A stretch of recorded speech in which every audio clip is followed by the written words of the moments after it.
আজকে চলে গেছিলাম ওই বাড়িতে সকালের দিকে, আর দুপুরবেলা মা যখন খেতে দিয়েছে তো তোমাদের দাদাভাই খেতে খেতে হঠাৎ করে বাইরে উঠোনের দিকে তাকিয়ে বলছে দেখো কত বড় একটা মাছ যাচ্ছে। ও সেই খাওয়া বাদ দিয়ে এটো হাতে উঠে গিয়েছে মাছটা ধরার জন্য। তো তোমরা দেখতেই পারছো, আর এখানে মাছটা ধরেও নিয়েছে ও লিটারেলি। হালকা হালকা বৃষ্টি পড়ছিল, আর আমাদের উঠোনের উপর দিয়ে এই সাইডে জল পাস হচ্ছিল, তো সেখান থেকে মাছগুলো যাচ্ছিল উঠোনের উপর দিয়ে। ও দেখো কত বড় একটা শোল মাছ ধরে এনেছে। তো আমাকে তো বললো এটা শোল মাছ, তো সবাই বলছিল শোল মাছ, তো আমি তো চিনি না সেমন।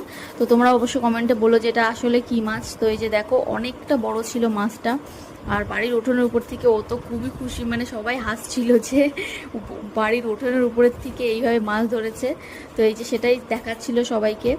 তো তোমরা কারা কারা এই বর্ষার দিনে বাড়ির উঠোনের উপর থেকে মাছ ধরলে অবশ্যই কিন্তু কমেন্টে জানিও। তো আমরা তো ধরেছি এই একটা না, আরও ধরেছিল, তো সেইগুলো আমি ভিডিও করতে পারিনি।